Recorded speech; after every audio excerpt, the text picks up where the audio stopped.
Questions and Answers, COD 2. This message by Brother William Marion Branham was delivered on Sunday morning, January 3, 1954, at the Branham Tabernacle in Jeffersonville, Indiana, USA.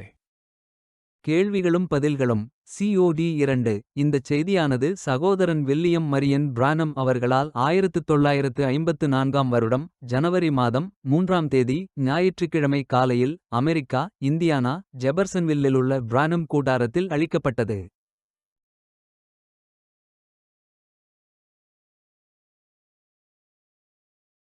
Are the 144,000 mentioned in Revelations the Jewish remnant that we will be part of the rapture of the church?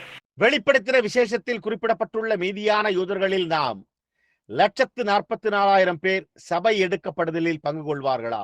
Over is not Israel of the beginning of the I'm sorry towards into the முடிந்து துவக்கத்தில் இஸ்ரவேல் அவர்கள் துவங்கி என்னை மன்னிக்கவும் காலத்திலே செல்லுகின்ற என்னை மன்னியுங்கள். ஒரு நிமிடத்தில் இது என்ன என்பதை நான் அறிந்து கொள்ளட்டும். அது காகிதத்தில் ஒரு வகையாக எழுதி இங்கு கொடுக்கப்பட்டுள்ளது.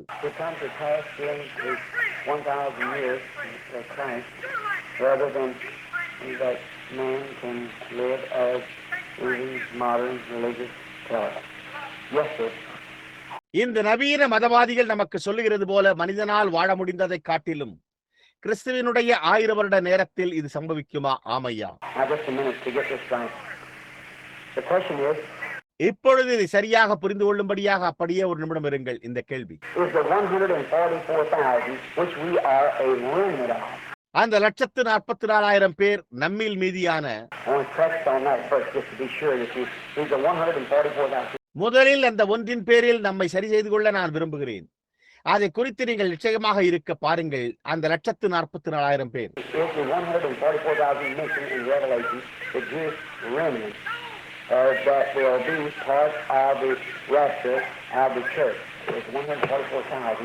வெளிப்படுத்தின விசேஷத்தில் குறிப்பிடப்பட்டுள்ள மீதமுள்ள யூதர்களாகிய அந்த 144,000 பேர் சபை எடுத்துக் கொள்ளப்படுதலில் பங்குடையவர்களாய் இருப்பார்களா? அது 144,000 பேரா?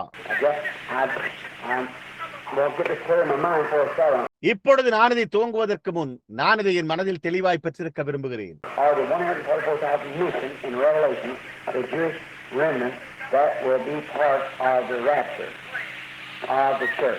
வெளிப்படுத்தின விசேஷத்தில் குறிப்பிடப்பட்டுள்ள மீதமுள்ள யூதர்களாகிய 144,000 பேர் சபையின் எடுத்துக் கொள்ளப்படுதலில் பங்குடையவர்களாய் இருப்பார்களா?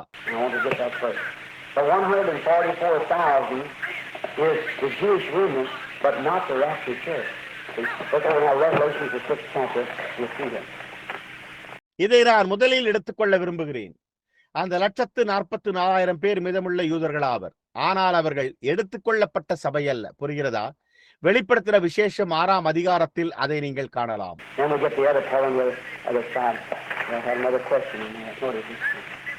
மற்றொரு பக்கத்தில் மற்றொன்றின் பேரிலான மற்ற பாகத்தை நாம் புரிந்து கொள்வோம். மற்றும் அவர்கள் அங்கே மற்றொரு கேள்வியை வைத்துள்ளனர். இந்த காரியங்களை கவனியுங்கள்.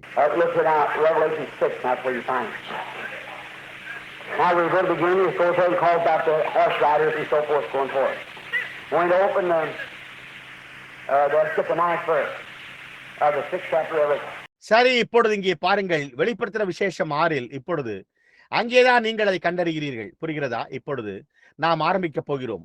அவன் மேல் சென்று குதிரை சவாரி செய்பவர்கள் இன்னும் மற்றவைகளை குறித்து அவன் கூறுகின்றான். அவர்கள் அதை திறந்த போது வெளிப்படுத்தின விசேஷம் 6ஆம் அதிகாரம் 9ஆம் வசனத்தை நாம் பார்ப்போம்.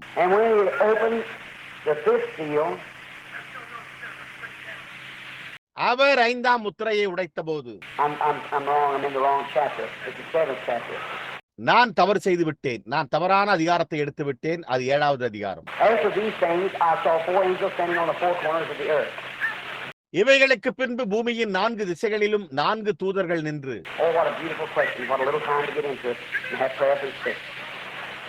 ஓ, என்ன அழகான ஒரு கேள்வி. அதை பார்க்க சிறிது நேரம்தான் உள்ளது மற்றும் நாம் வியாதியஸ்தருக்காக ஜெபிக்க வேண்டும். After these things I saw 4 angels standing on the 4 corners of the earth, holding the 4 winds of the earth, that the wind should not blow upon the earth, nor on the sea, or on any tree. இவைகளுக்கு பின்பு பூமியின் 4 திசைகளிலும் 4 தூதர்கள் நின்று பூமியின் மேலாவது சமுத்திரத்தின் மேலாவது ஒரு மரத்தின் மேலாவது காற்று அடியாதபடிக்கு பூமியின் 4 காற்றுகளையும் பிடித்திருக்க கண்டேன். And I saw another angel descending from heaven, having the seal of the living God. ஜீவனுள்ள தேவனுடைய முத்திரைக்கோலை உடைய வேறொரு தூதன் வானத்திலிருந்து இறங்கி வர கண்டேன். Oh, be sure this is a wonderful question. And now, watch this dramatic picture. John said, I hear away from the earth now in the spirit, looking back to the earth. And he saw 4 angels standing on the 4 corners of the earth, holding the 4 winds of the earth. ஓ, நிச்சயமாக இது ஒரு அற்புதமான கேள்விதான். பார்த்தீர்களா? இப்பொழுது ஒரு வியக்கத்தக்க காட்சியை கவனியுங்கள். யோவான் இப்பொழுது கூறினான், இங்கே இப்பொழுது பூமியிலிருந்து சென்று ஆவியில் பூமியை திரும்பி பார்க்கிறான். அவன் பூமியின் 4 திசைகளிலும் 4 தூதர்கள் நின்று பூமியின் காற்றுகளையும் பிடித்திருப்பதை காண்கிறான். Now, winds in the Bible, I haven't got time to run the scriptures for you, but we get this, if there isn't answered correctly, then I'll get it some other time. The winds in the Bible means wars and strife. இப்பொழுது வேதத்தில் காற்றுகள் என்றால் வேத வசனங்களை உங்களுக்கு எடுத்து கூற எனக்கு நேரமில்லை. ஆனால் நம்மால் இதை புரிந்து கொள்ள முடியும். இதற்கு சரியாக பதில் உரைக்கப்படவில்லை எனில் அப்பொழுது நான் வேறொரு சமயத்தில் அதை எடுப்பேன். அந்த 4 வேதத்தில் காற்றுகள் என்றால் யுத்தங்களும் சச்சரவுகளும் என்று அர்த்தம். Like in Job's time, you know, the winds came down and it took the sons and you know what I mean, it's trouble. See? யோபின் காலத்தைப் போல காற்று கீழே வந்து அவனுடைய குமாரர்களை அடித்து போட்டது என்பதை நீங்கள் நினைவில் கொள்ளுங்கள். நான் என்ன கூற முயல்கிறேன் என்பது உங்களுக்கு தெரியுமா? அது தொந்தரவு. புரிகிறதா? Now I saw 4 angels. 4 angels or 4 messengers. They were standing on the ends of the 4 corners of the earth, holding the 4 winds. பூமியின் 4 திசைகளிலும் 4 தூதர்கள், 4 தூதர்கள் அல்லது 4 செய்தியாளர்கள்.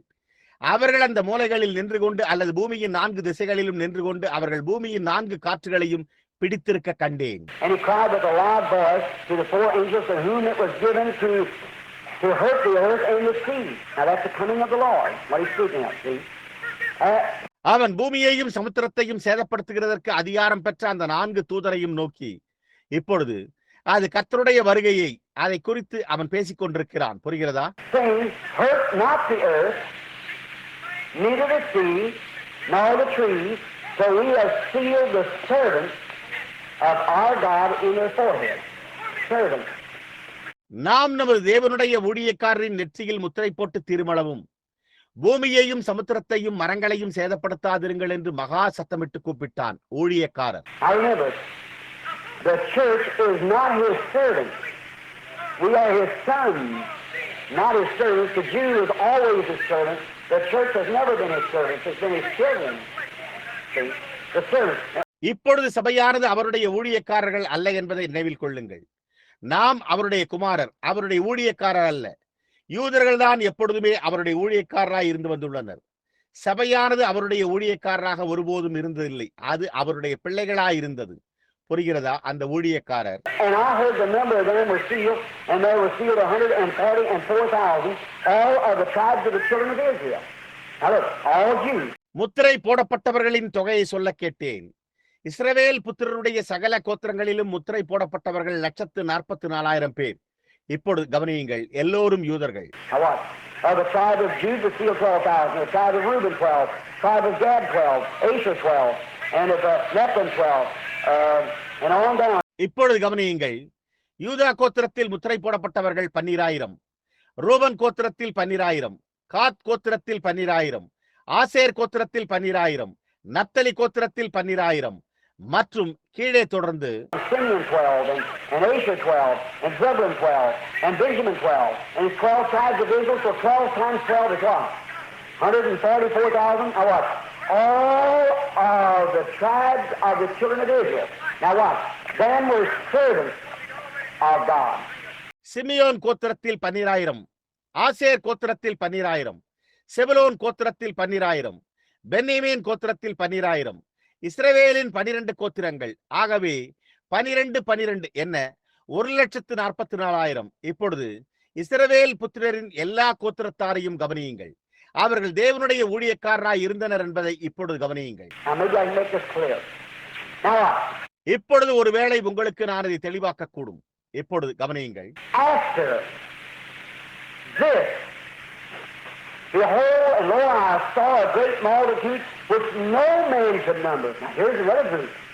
See, of all nations, kindred, tongues, and people stand before the throne. இவைகளுக்கு பின்பு நான் பார்த்தபோது இதோ சகல ஜாதிகளிலும் கோத்திரங்களிலும் ஜனங்களிலும் பாஷைக்காரிலும் இருந்து வந்ததும் ஒருவனும் எண்ணக்கூடாதுமான இப்பொழுது இங்கே வேறொரு கூட்டம் இருப்பதை பாருங்கள். திரளான கூட்டமாகிய ஜனங்கள் Before the Lamb, having lamb clothed with white robes and palms in their hands. வெள்ளை அங்கிகளை தரித்து தங்கள் கைகளில் குருத்தோலைகளை பிடித்து ஆட்டுக்குட்டியானவருக்கு முன்பாகவும் நிற்க கண்டேன். And he cried with a loud voice, saying, listen to this Holy Ghost meeting. Salvation to our God is set upon the throne and to the Lamb. அவர்கள் மகா சத்தமிட்டு இந்த பரிசுத்தாவியின் கூட்டத்திற்கு செவிசாயுங்கள். ரட்சிப்பின் மகிமை சிங்காசனத்தின் மேல் வீற்றிருக்கிற எங்கள் தேவனுக்கும் ஆட்டுக்குட்டியானவருக்கும் உண்டாவதாக என்று ஆர்ப்பரித்தார்கள். And all the angels around about the throne and about the elders and the four beasts fell before the throne on their faces and worshiped God. தூதர்கள் யாவரும் சிங்காசனத்தையும் மூப்பர்களையும் நான்கு ஜீவன்களையும் சூழ நின்று சிங்காசனத்திற்கு முன்பாக மோங்குப்புற விழுந்து தேவனை தொழுது கொண்டு saying, Amen, blessing, glory, wisdom, thanksgiving, honor, power, might be unto our God forever and ever. Amen. ஆமென். எங்கள் தேவனுக்கு துதியும் மகிமையும் ஞானமும் ஸ்தோத்திரமும் வல்லமையும் பலனும் சதா காலங்களிலும் உண்டாவதாக ஆமென் என்றார்கள். And one of the elders, now watch, John is in the vision, one of the elders said unto me, what are these? Now John was a Jew and he seen the 12 tribes of Israel, he know them. அப்பொழுது மூப்பர்களில் ஒருவன், இப்பொழுது கவனியுங்கள், யோவான் தரிசனத்தில் இருந்தான். மூப்பர்களில் ஒருவன் என்னை நோக்கி, இப்பொழுது யோவான் ஒரு யூதனாய் இருந்ததால் அவன் இஸ்ரவேலின் அந்த 12 கோத்திரங்களையும் பார்த்தபோது அவன் அவர்களை அறிந்து கொண்டான். What are these which are arrayed in white robes? And whence cometh they? Where they come from? Now you see the Jews, you know them every one. Number them off in tribes and told how many thousands were sealed. But who are these of every kindred, tongue, and nation? Where they come from? வெள்ளை அங்கிகளை தரித்திருக்கிற இவர்கள் யார்? எங்கே இருந்து வந்தார்கள் என்று கேட்டான். அவர்கள் எங்கிருந்து வந்தனர்? இப்பொழுது நீ யூதர்களை கண்டிருக்கிறாய். அவர்கள் ஒவ்வொருவரையும் உனக்கு தெரியும். கோத்திரங்களாக அவர்களை நீ கணக்கு பார்த்து எத்தனை ஆயிரம் பேர் முத்திரிக்கப்பட்டார்கள் என்று நீ கூறினாய். ஆனாலும் சகல ஜாதிகளிலும் கோத்திரங்களிலும் பாஷைக்காரிலும் இருந்து வந்தவர்கள் யார்? அவர்கள் எங்கிருந்து வந்தனர்? And I said unto him, Sir, thou knowest. John knows, I don't know where they come from. I'm a Jew and I'm standing there, I see my people and see them, sir. And he said unto me, these are they which have come out of the great tribulation. See? அதற்கு நான், ஆண்டவனே, அது உமக்கே தெரியும் என்றேன். வேறு விதமாக கூறுவோமானால் அவர்கள் எங்கிருந்து வந்தவர்கள் என்று எனக்கு தெரியவில்லை. நான் ஒரு யூதன், நான் இங்கே நின்று கொண்டிருக்கிறேன். அங்கே உள்ள என் ஜனத்தை நான் கண்டேன் என்று யோவான் கூறுகிறான். அப்பொழுது அவன், இவர்கள் மிகுந்த உபத்திரவத்தில் இருந்து பார்த்தீர்களா? மகா உபத்திரவத்தில் இருந்து வந்தவர்கள்.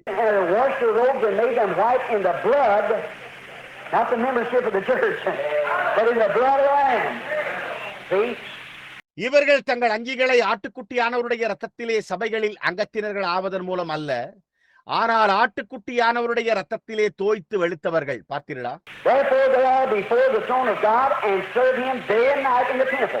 ஆகையால் இவர்கள் தேவனுடைய சிங்காசனத்துக்கு முன்பாக இருந்து இரவும் பகலும் அவருடைய ஆலயத்தில் அவரை சேவிக்கிறார்கள்.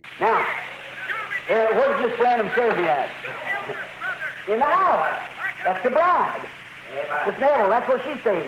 In the house, serving. That's where the bride's at, not the servants, the bride. இப்பொழுது திருமதி பிரணாம் எங்கே எனக்கு பணிவிடை செய்கிறார்? வீட்டிலே. அதுதான் மணவாட்டி. திருமதி நெவில் அங்கேதானே அவள் தரித்திருந்து உங்கள் வீட்டிலிருந்து உங்களுக்கு பணிவிடை செய்கிறாள். அங்குதான் மணவாட்டி இருக்கிறாள். ஊழியக்காரர்கள் அல்ல, மணவாட்டி. சிங்காசனத்தின் மேல் வீற்றிருக்கிறவர் இவர்களுக்குள்ளே வாசமாயிருப்பார்.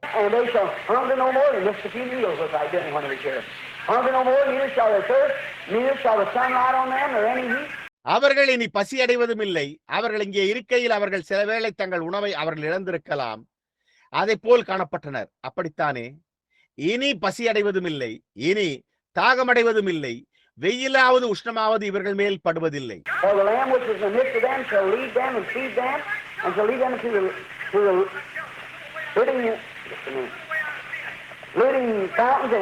இவர்கள் மத்தியில் இருக்கிற ஆட்டுக்குட்டியானவரே இவர்களை மேய்த்து இவர்களை ஜீவ தண்ணீருள்ள ஊற்றுகள் அண்டைக்கு ஒரு நிமிடம் நடத்துவார்.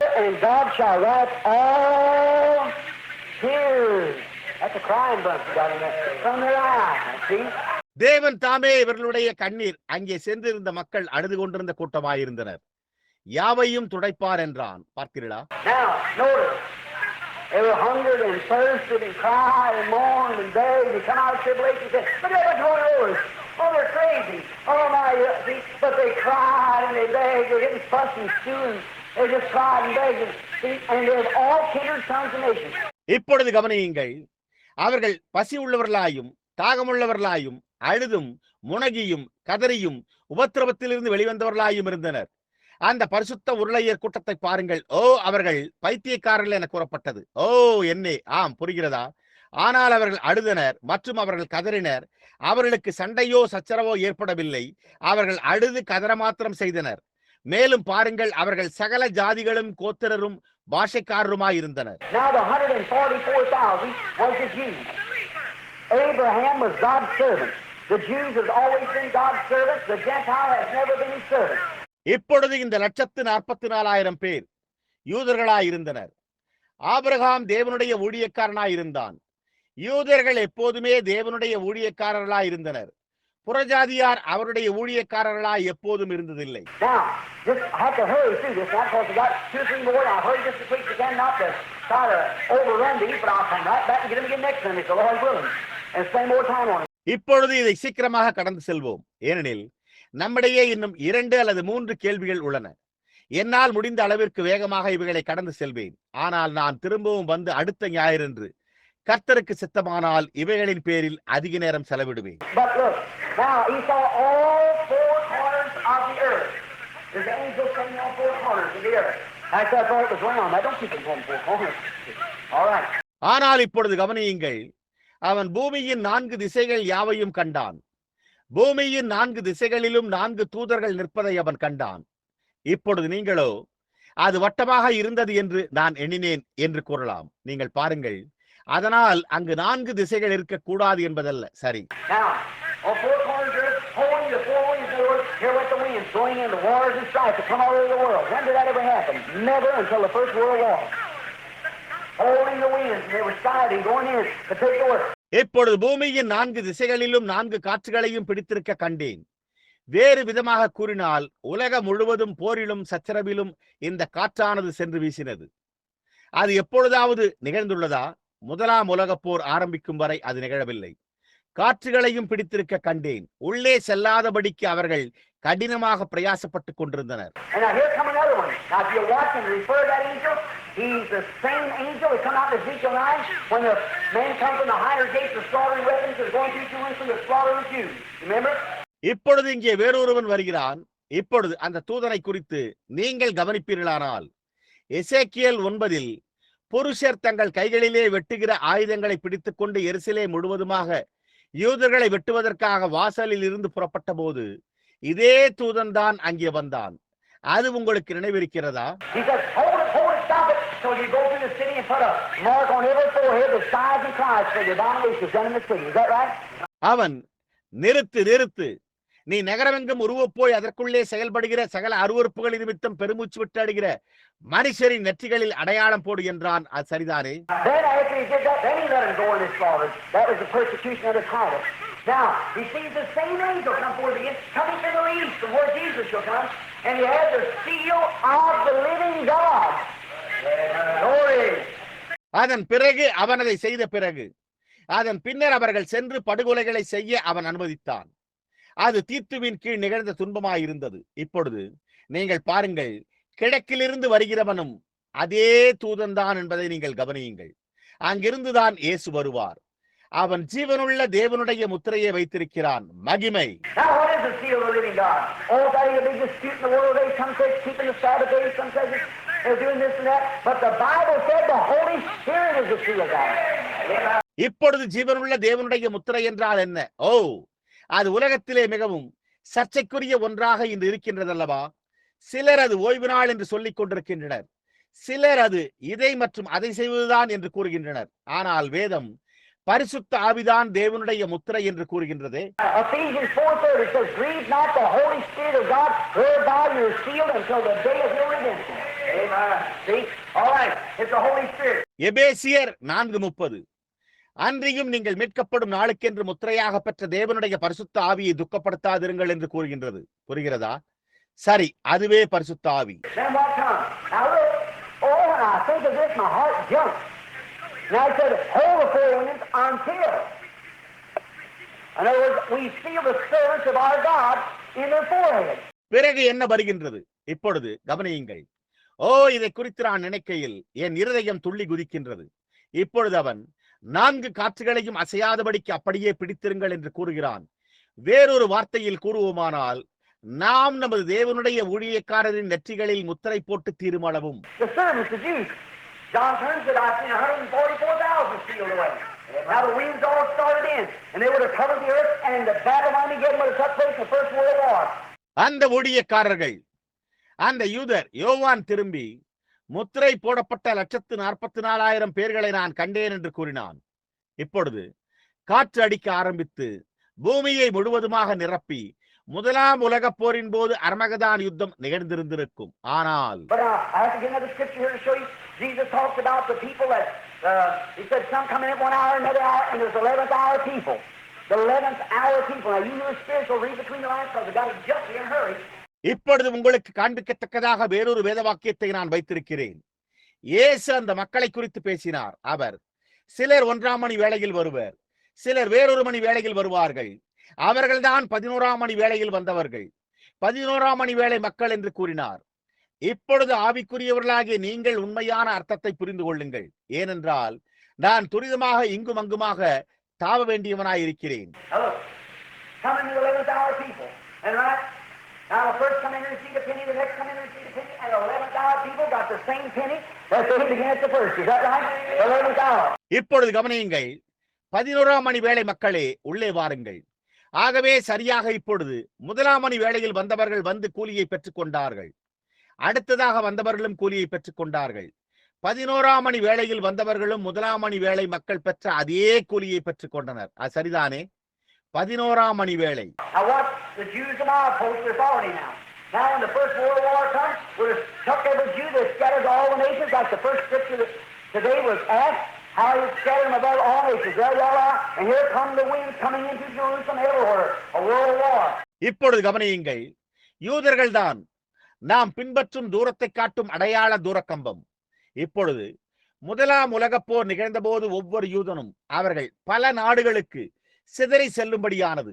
1ஆம் வசனத்தை குறித்து இன்றைக்கு கேட்கப்பட்டது போன்று எப்படி அவர்கள் எல்லோரையும் தேசங்களுக்குள் அவர் சிதறடித்திருப்பார். அவர்கள் எல்லோரும் அங்கே உள்ளனர். எல்லா இடங்களிலும் ஒரு உலகப் போர். இங்கே காற்றுகள் எருசலேமிற்குள் செல்ல வருகின்றது. Until we seal the servants of our God. In other words, we are gaining them in from all the nations everywhere. Bring them in. Because we've got to get them out of here to seal that 144,000. Hold it.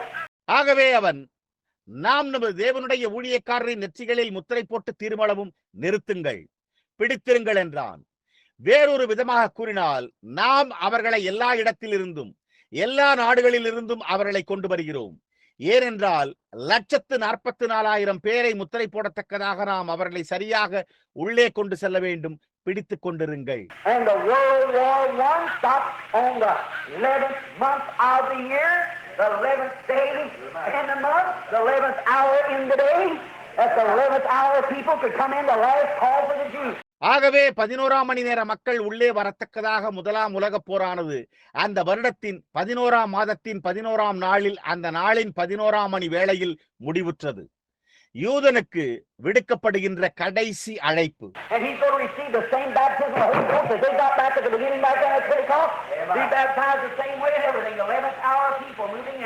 அவன் அதே பரிசுத்தாவியின் அபிஷேகத்தை பெற்று ஆதியில் அங்கே பெந்தேகோஸ்தையில் அவர்கள் பெற்றதற்கு திரும்பி அதே விதமாக ஞானஸ்தானம் பண்ணப்படுவான். அதே விதமான எல்லா காரியங்களையும் பெற்றுக் கொள்வான். 11ஆம் மணி வேளை மக்கள் உள்ளே செல்கின்றனர். அவன், இப்பொழுது நாம் முத்திரை போட்டு திருமணவும் அதை பிடித்துக் கொண்டிருங்கள் என்றான். எவ்வளவு நேரமாக நீங்கள் அதை பிடித்துக் கொண்டிருப்பீர்கள்?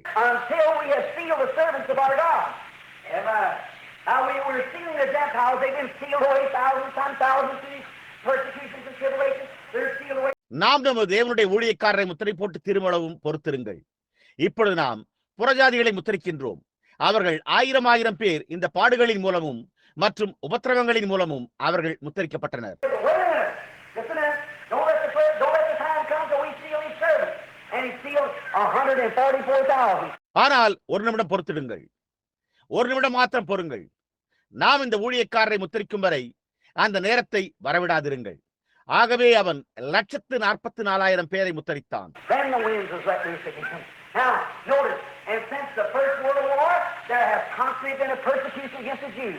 Upraised Hitler for the Second World War, and when he did, he began to walk. பிறகு காற்றுகள் மீண்டும் திறந்து விடப்பட்டன. இப்பொழுது கவனியுங்கள். முதலாம் உலகப் போர் முதற்கொண்டு யூதருக்கு எதிரான துன்புறுத்தல் தொடர்ந்து இருந்து கொண்டே இருந்தது. இரண்டாம் உலகப் போருக்காக ஹிட்லர் எழும்பினான். அவன் ஆரம்பிக்கையில் என்ன?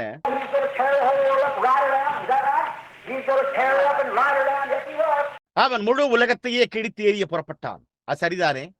அவன் அதை சுற்றிலும் கிழித்தெறிய முற்பட்டான். ஆம், அவன் அவ்விதம் இருந்தான்.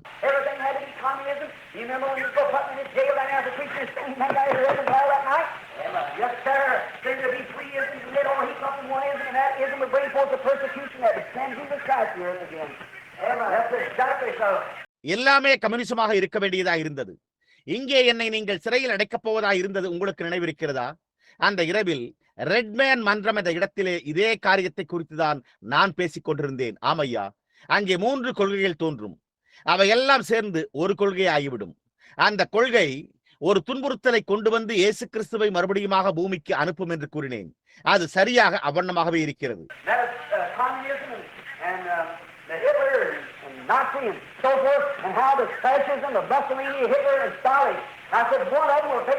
அதுவே கம்யூனிசமாயிருந்தது.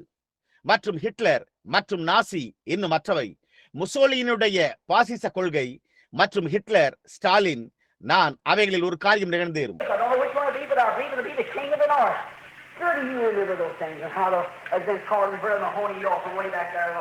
அது எந்த ஒன்றாய் இருக்கும் என்று எனக்கு தெரியாது. ஆனால் அது வடக்கில் உள்ள ராஜாவாய் இருக்கலாம் என்று நான் நம்புகிறேன் என்றேன். நிச்சயமாகவே இந்த காரியங்கள் இங்கே எப்படி அவை போதிக்கப்பட்டன என்பதை நீங்கள் நினைவில் வைத்திருப்பீர்கள். சகோதரன் மாஹோனி அங்கே இருந்து வருபவர்களாகி நீங்கள் அறிவீர்கள். ஆகவே அவர்கள் நீ அதை பிரசங்கித்தால் என்றனர்.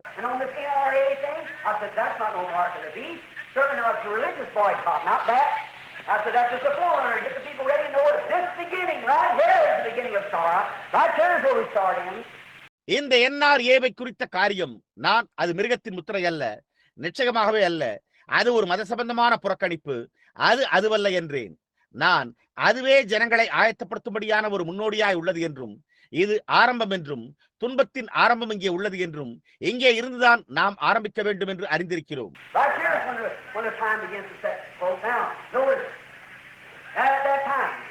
சரியாக இங்கே இருந்துதான் காலமானது முடிய ஆரம்பிக்கும் நேரமாகும். இப்பொழுது கவனியுங்கள், அந்த நேரம் அங்கே உள்ளது என்றேன்.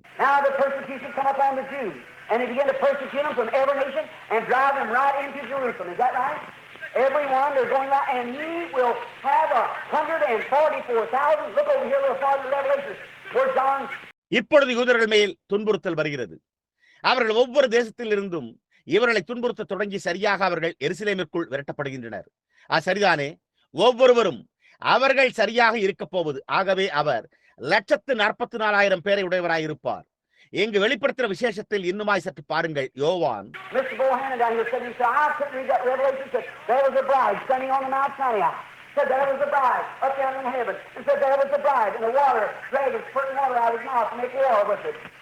திரு போகன்னான் இங்கே என்னிடம் கூறினார், என்னால் அந்த வெளிப்படுத்துகிற விசேஷத்தை படிக்க முடியவில்லை என்று கூறினார். அங்கே மணவாட்டி சீனாய் மலையின் மீது நின்று கொண்டிருந்தாள் என்று கூறினார். அங்கே மணவாட்டி மேலே பரலோகத்தில் இருக்கின்றாள் என்றும் கூறினார். அங்கே மணவாட்டி இருந்தால் அந்த தண்ணீர் அவளுடன் போரிடத்தக்கதாக வலுசர்வம் தன் வாயிலிருந்து வெள்ளத்தை ஊற்றினது என்றார். அவர் கூறினார்,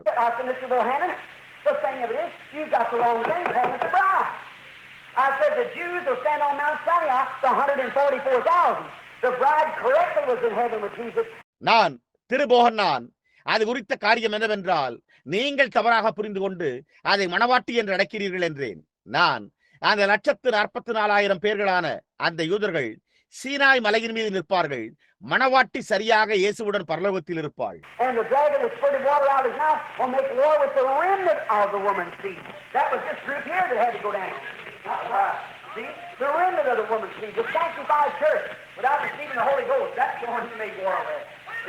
அந்த வலுசர்பம் மீதமுள்ள ஸ்திரீயின் வித்துக்களுடன் போரிடத்தக்கதாக தன் வாயிலிருந்து வெள்ளத்தை ஊற்றினது என்றேன். இந்த குழுதான் இங்கே செல்ல வேண்டியதா இருக்கிறது, அது அல்ல. புரிகிறதா? மீதமுள்ள ஸ்திரீயினுடைய வித்து பரிசுத்தமாக்கப்பட்ட சபை, பரிசுத்த ஆவியை பெறாமலுள்ள அவர்களுடன் அவன் போர் செய்கிறான். புரிகிறதா?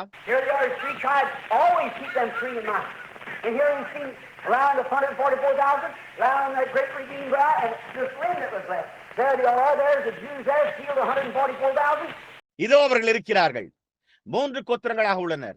எப்பொழுதுமே 3ஐ உங்கள் மனதில் வைத்துக் கொள்ளுங்கள். இங்கே அவர் சுற்றிலும் இந்த மகத்தான மீட்கப்பட்ட மணவாட்டியை சுற்றி இந்த 1,44,000 பேர் இருப்பதை கண்டான். இது இந்த மீதியாக விடப்பட்டவர்களாய் இருந்தது. அவர்கள் இருக்கிறார்கள், யூதர்கள் உள்ளனர். அங்கே முத்திரையிடப்பட்டு 1,44,000 பேர் இருக்கிறார்கள்.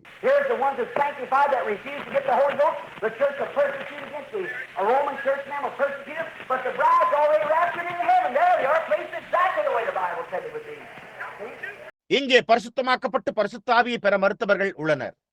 சபையானது அவர்களுக்கு எதிராக துன்புறுத்தும். அந்த ரோம சபை இவர்கள் அவர்களை துன்பப்படுத்துவார்கள். ஆனால் மணவாட்டி ஏற்கனவே எடுத்துக்கொள்ளப்பட்டு பரலோகத்தில் இருக்கிறாள். அவர்கள் எவ்வாறு இருப்பார்கள் என்று வேதம் கூறின விதமாகவே சரியாக அந்த இடத்தில் வைக்கப்பட்ட பிரகாரமாகவே சரியாக அவர்கள் உள்ளனர். புரிகிறதா?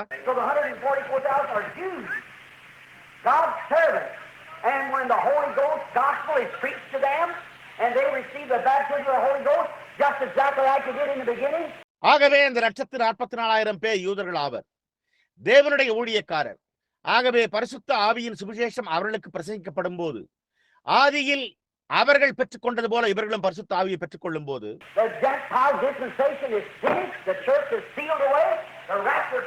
புறஜாதியின் யுகம் முடிவடைகிறது. சபையானது முத்தரிக்கப்பட்டு எடுத்துக் கொள்ளப்படுதல் வருகின்றது.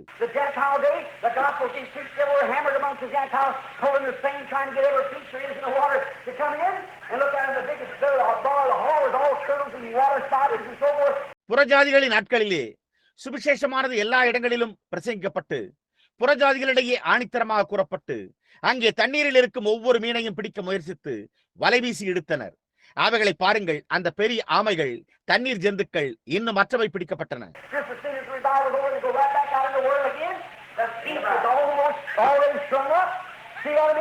ஆனால் எழுப்புதல் முடிவு பெற்றவுடனே அவை மறுபடியுமாக உலகத்திற்குள் சென்று விடுகின்றன. மீனானது ஏற்கனவே எடுத்து வைக்கப்படுகின்றது. நான் என்ன பொருட்படுத்தி கூறுகிறேன் என்று புரிகிறதா?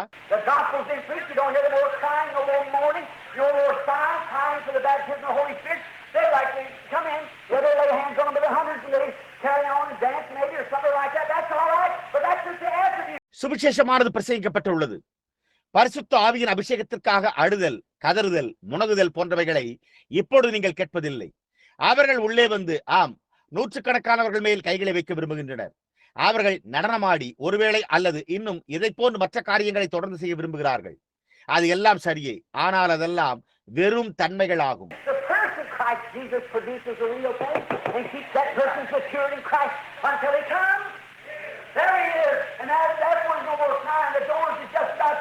கிறிஸ்து இயேசுவாகிய அந்த நபர் உண்மையானவைகளை மாத்திரம் பிறப்பித்து கிறிஸ்து வரும் வரை அந்த நபரை பாதுகாப்பாக வைத்திருக்கிறார்.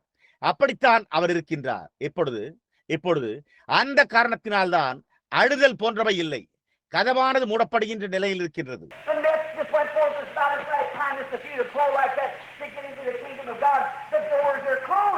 வலையானது சென்றுள்ளது.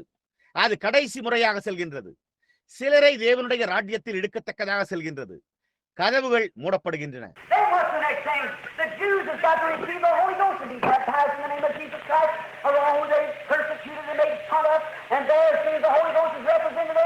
பிறகு அடுத்த காரியம் என்ன? யூதர்கள் பரிசுத்த ஆவியை பெற்று இயேசு கிறிஸ்துவின் நாமத்தில் ஞானஸ்தானம் பண்ணப்பட வேண்டும். எல்லா காலங்களிலும் அவர்கள் அதை துன்புறுத்தி அதை கேலி செய்தனர். மேலும் அங்கே அவர்களுக்கு பரிசுத்த ஆவி அளிக்கப்படும் பொழுது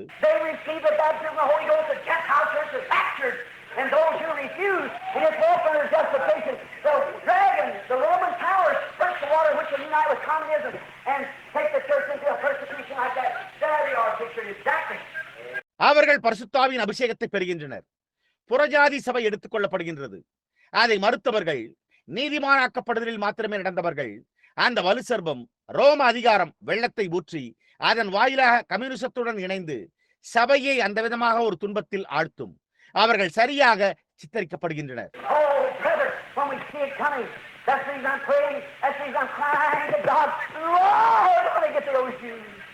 Getting started down in Africa, work with a few of those Gentiles and Muhammad. ஓ சகோதரனே, அது வருவதை நாம் காண்கையில் அதன் காரணமாகத்தான் நான் ஜெபித்துக் கொண்டிருக்கிறேன்.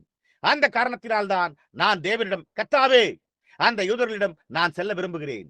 நான் இங்கே ஆப்பிரிக்காவில் ஆரம்பித்து அங்கே உள்ள சில புறஜாதிகளிடமும் மற்றும் முகமதியர்களுடனும் பணி செய்யட்டும்.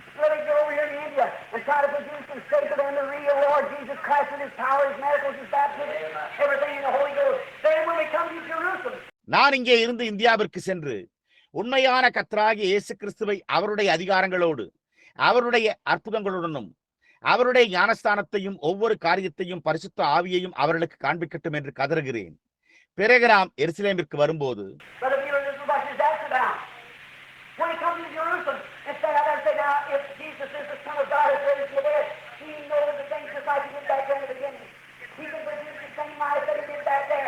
சகோதரன் பீலர், இதை குறித்துதான் நீர் கேட்டுக்கொண்டிருந்தீர். அவர்கள் எருசலேமிற்கு வரும்போது அங்கே நின்று, இப்பொழுது இயேசு தாம் மரித்தோரிலிருந்து எழுந்த தேவகுமாரனானால் அவர் அந்த காதியில் செய்தது போல அதே காரியத்தை குறித்து அவருக்கு தெரியும். அன்றைக்கு செய்தது போல அதே ஜீவனை இன்றைக்கு பிறப்பிக்க முடியும்.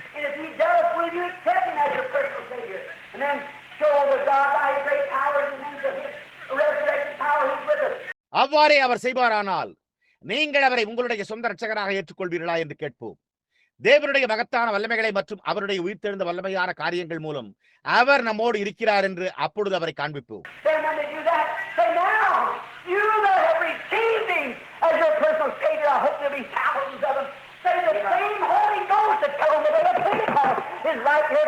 பிறகு அவர்கள் அதை செய்யும் போது, இப்பொழுது அவரை உங்கள் சொந்த இரட்சகராக ஏற்றுக்கொண்டிருப்பவர்களே என்று கூறுவோம்.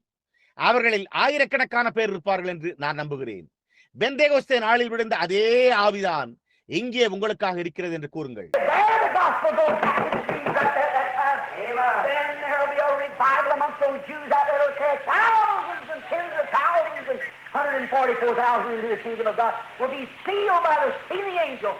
சுவிசேஷமானது சரியாக அந்த நேரத்தில் யூதர்களுக்கு செல்கின்றது. அங்கே யூதர்கள் மத்தியில் ஒரு எழுப்புதல் இருக்கும். அதனால் 10,000 யூதர்கள், 144,000 பேர் தேவனுடைய ராஜ்யத்தில் கொண்டு செல்லப்பட்டு முத்திரைக்கும் தூதனால் முத்திரையிடப்படுவர்.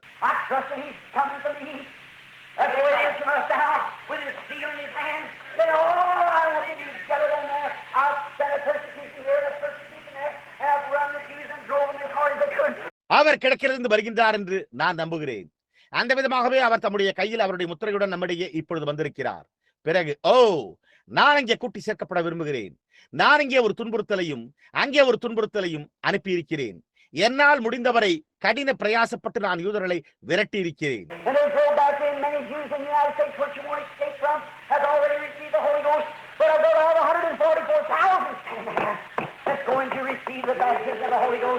அவர்கள் உள்ளே துரத்தி அடிக்கப்பட்டுள்ளனர்.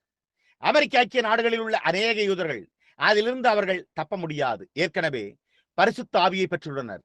ஆனால் அங்கே பரிசுத்த ஆவியின் அபிஷேகத்தை பெற்றுக் கொள்ளப் போகிற அங்கே நின்று கொண்டிருக்கும் 144,000 பேரை நான் கொண்டிருக்கிறேன்.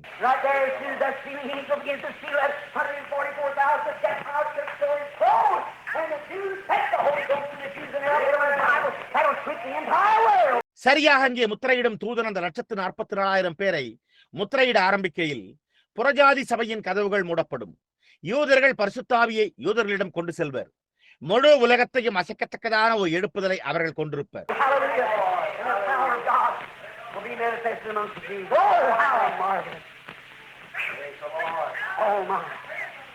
அல்லேலூயா!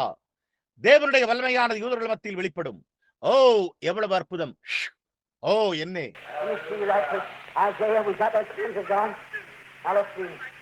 ஏசாயாவை நான் துரிதமாக பார்க்கட்டும். நாம் அந்த தேவகுமாரர்களை புரிந்து கொண்டோம். இப்பொழுது நாம் பார்ப்போம். இஸ்ரவேலா,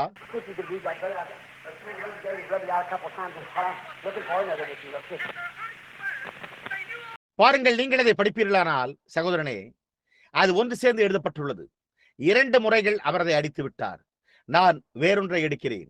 நீங்கள் விரும்பினால் தயவு செய்து